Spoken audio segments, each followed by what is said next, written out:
Yo, yeah, I gotta let y'all know something, right? Actually, this just happened like an hour ago, but there's some news breaking about LaMelo Ball is now in the trade rumors, and LaMelo Ball is gonna be whoa, this is crazy, bro. So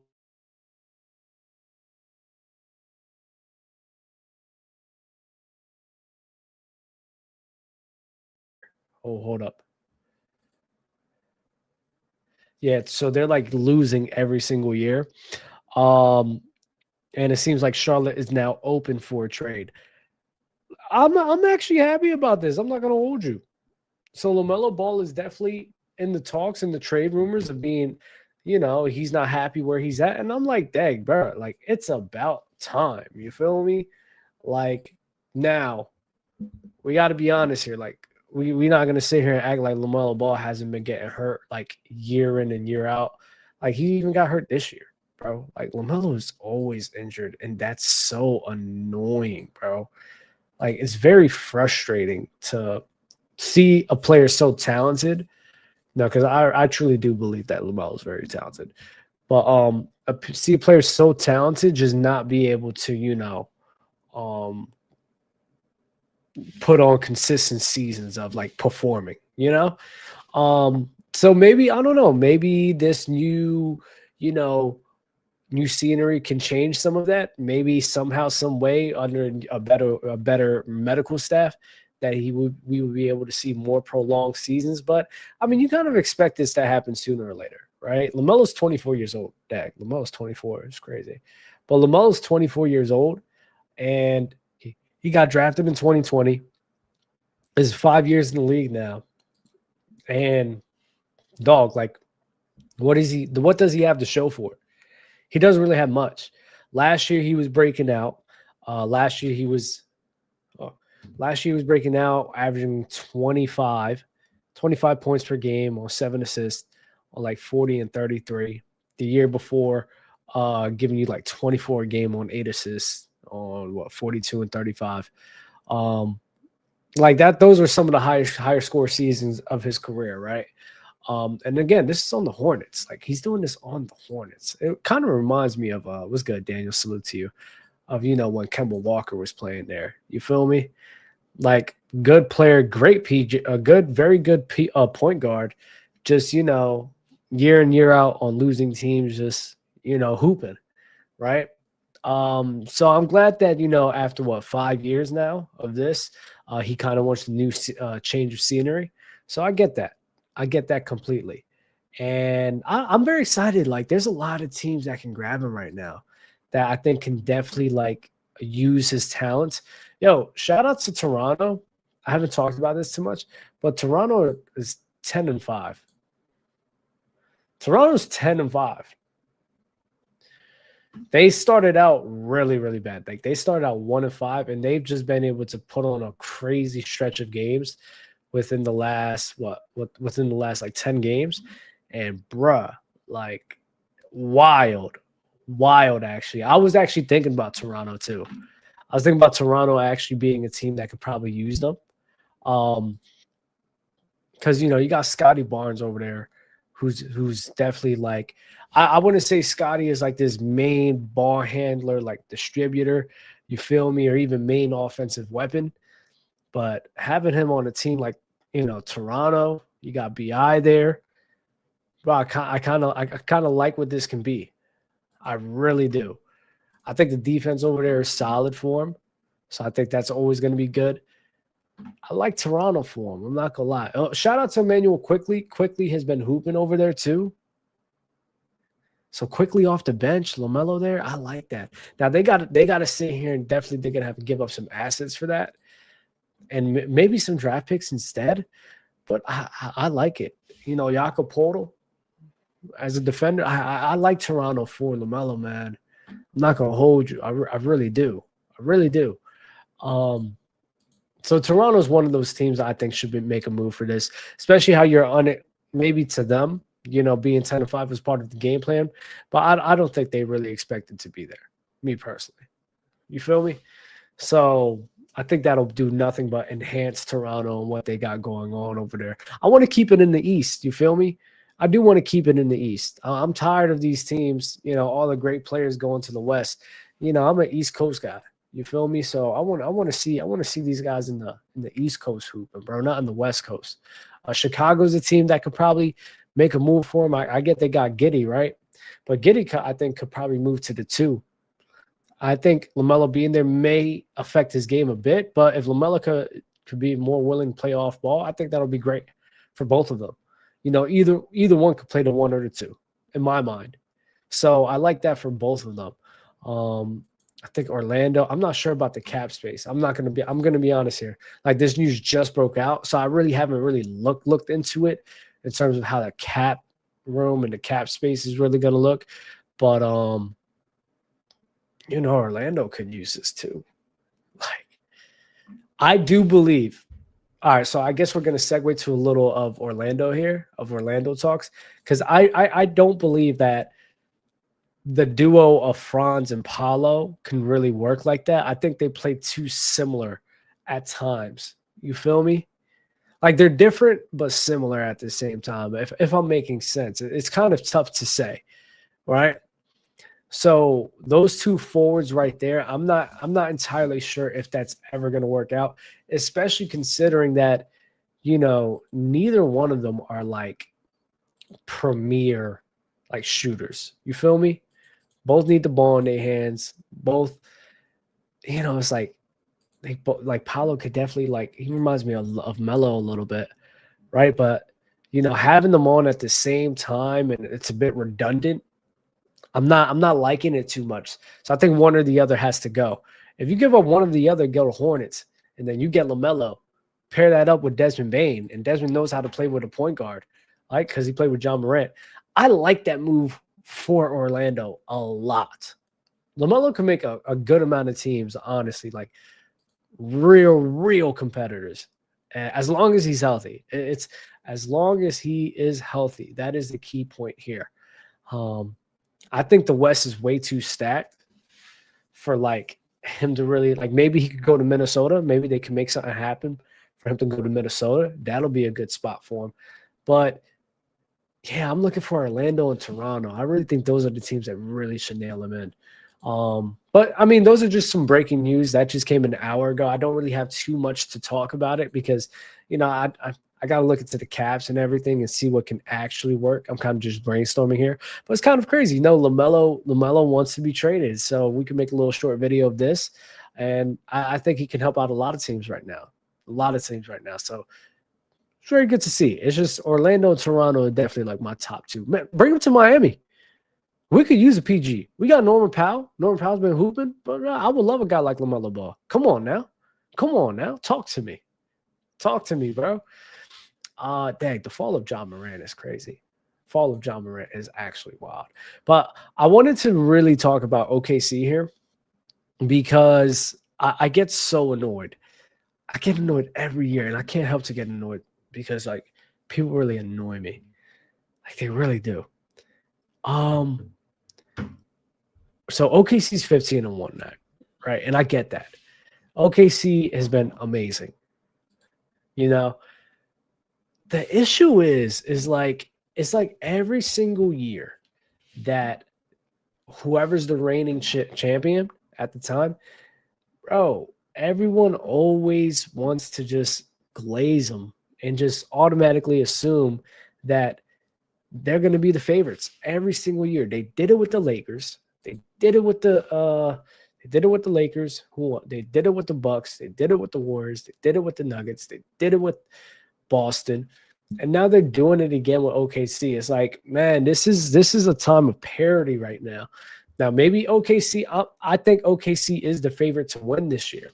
But when I'm having some conversations with some people, bro, people think it's crazy to say that anyone, that OKC can lose to anyone else, right?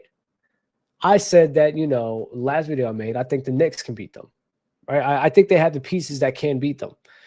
When I was talking to it in Real Talk stream, bro, everyone's losing their minds about that. And I'm just sitting here what are we talking about? This is the same OKC crew. This is the same historic defense crew that literally almost lost to the Pacers in the finals last year. You feel me? Like, this isn't some like Warriors dynasty. This isn't some LeBron, dynasty wherever he's going, right?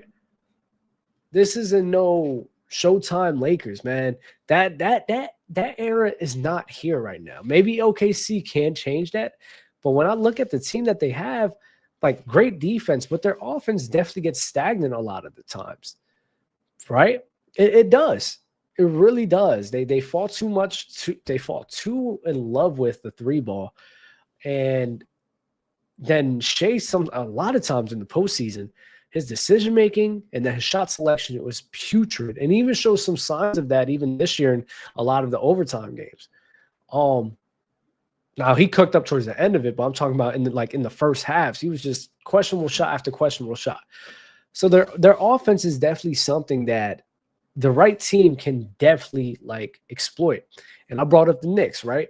Because when you have two teams, right? And let's say because of OKC's defense, they're going to be struggling offensively, right?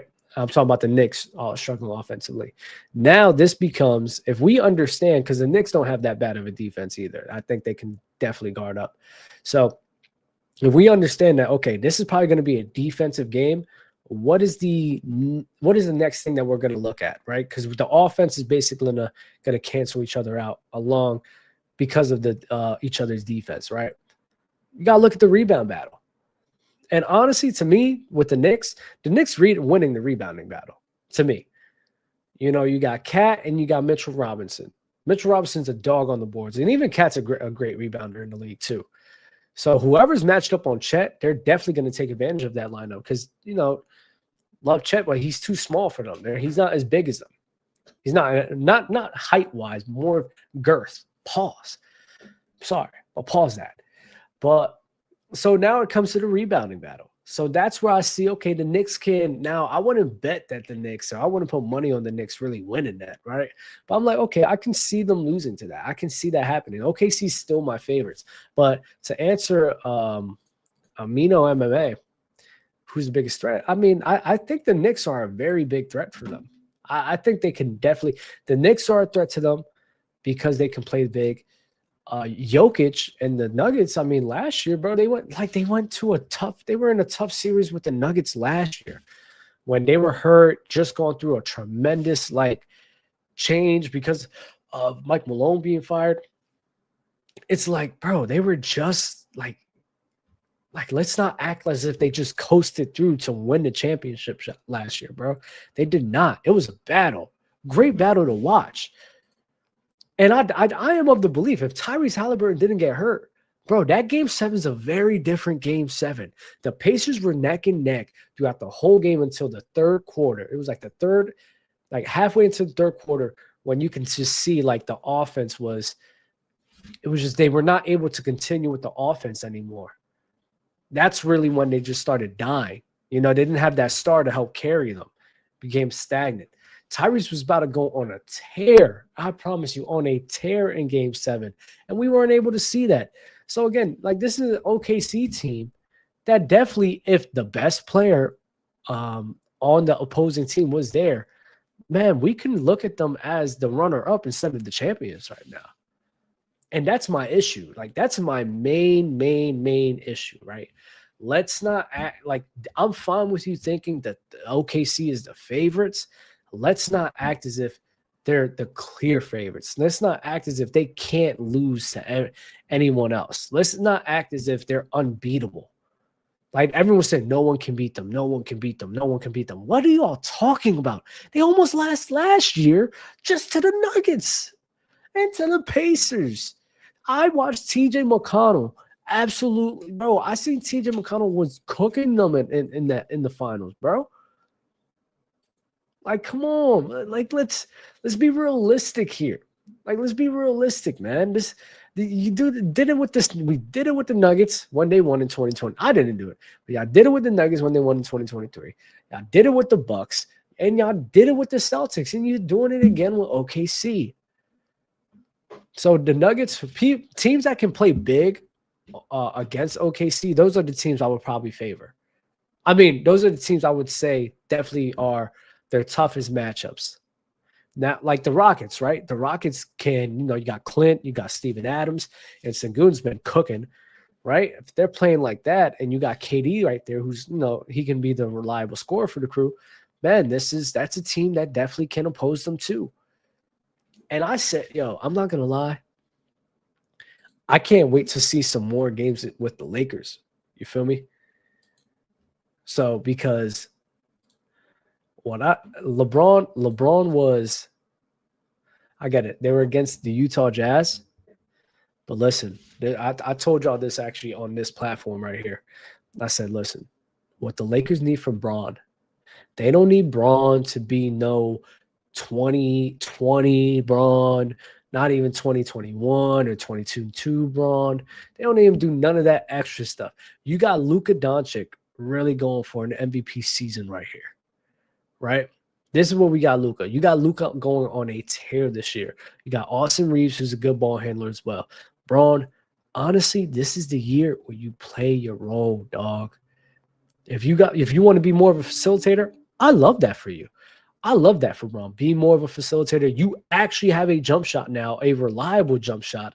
I got to give credit where credit's due. I said time and time again, you feel me? Like, I just don't believe in a LeBron James jump shot. It's just very hard for me to believe in that. I said that a few years ago. Man, him on the Lakers in this last stretch, bro, he's been like a 38 to 40% a three-point shooter on like 5 threes a game. That's solid, bro. I'm not going to lie.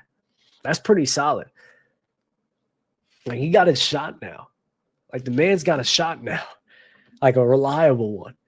So, if Bron, like, this is what I'm saying, like, against OKC, if Bron just plays that role, let Luka be Luka. Let Reeves does what he do, and he works around that. If you got to facilitate more and everything, I like that for him. Cool.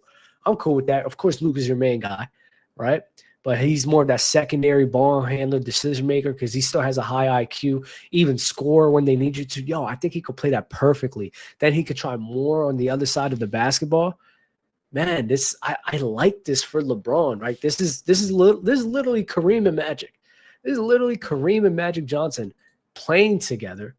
Kareem and Magic Johnson, where Magic's ascending and then Kareem's descending and just playing the roles that he needs to fill. Bro, I'm telling y'all, if LeBron buys into that, and he likes JJ, so I think he may. If he buys into that, this is a scary Lakers crew. And that's a Lakers crew I think could beat. I think even they can beat OKC because Aiden's been looking good. Respect where respect's due. He has been looking good. And that blitz stuff, because Luka and Reeves played them like last week or so, and they were blitzing the heck out of them, like insane.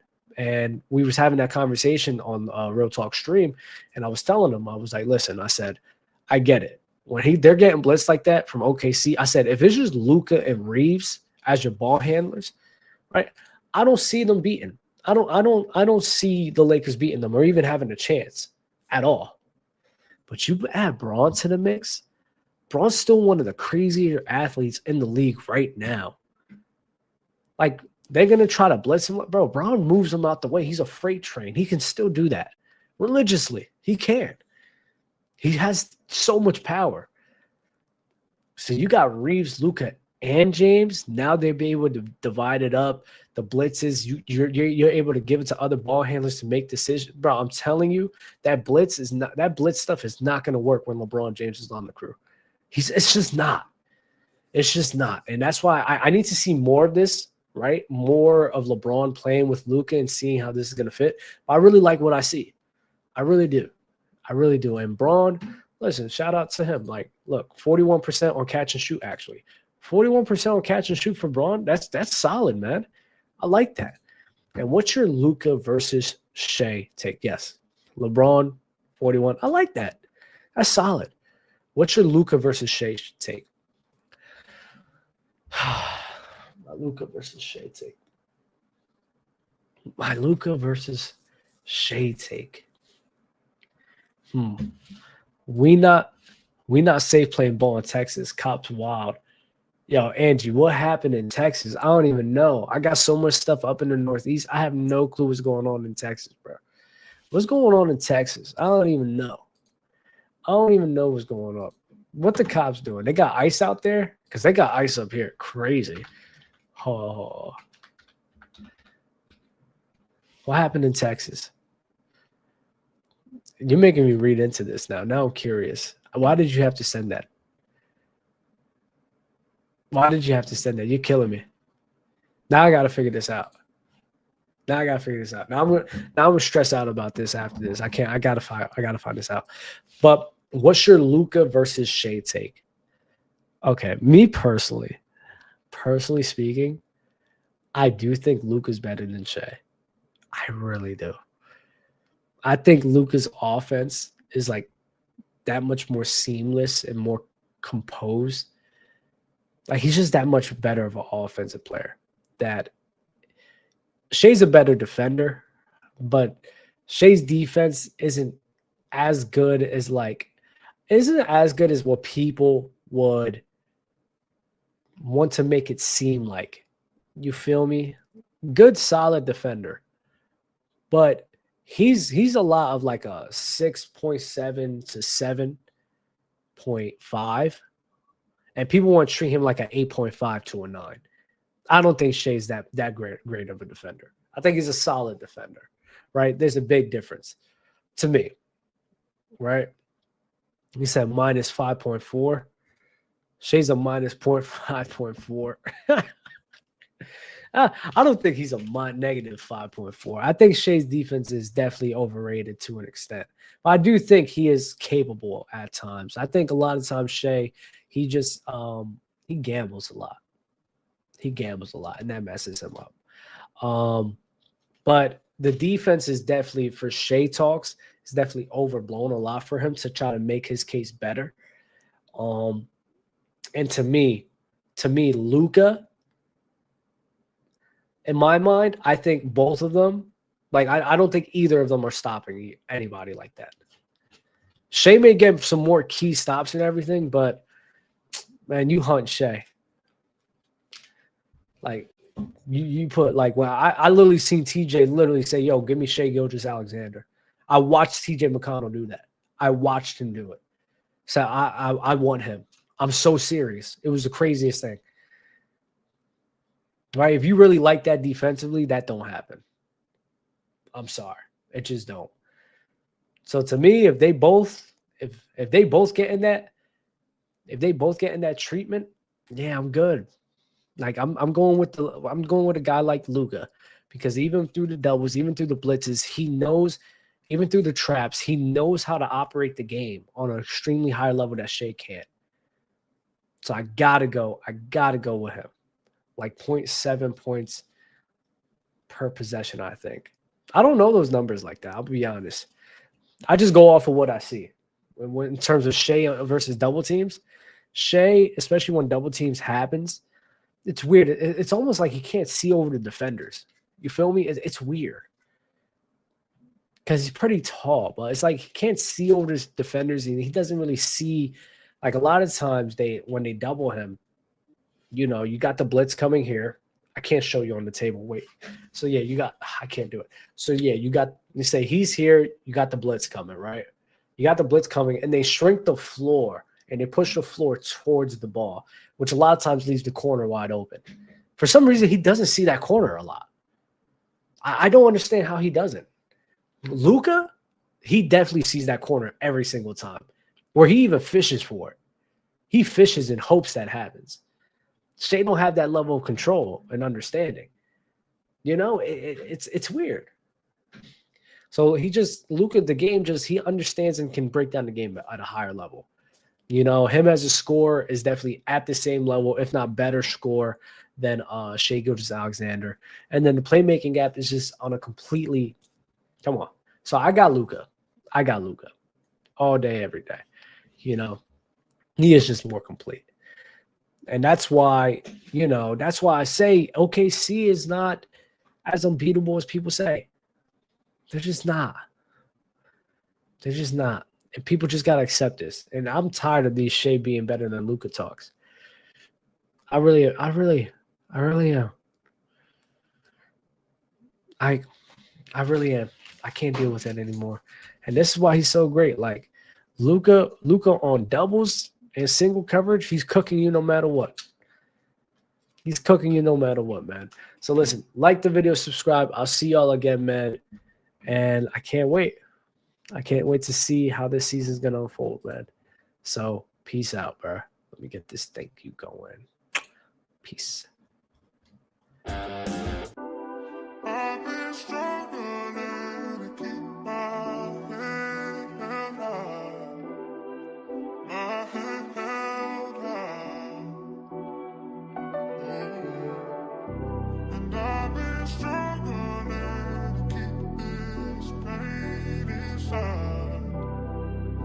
This pain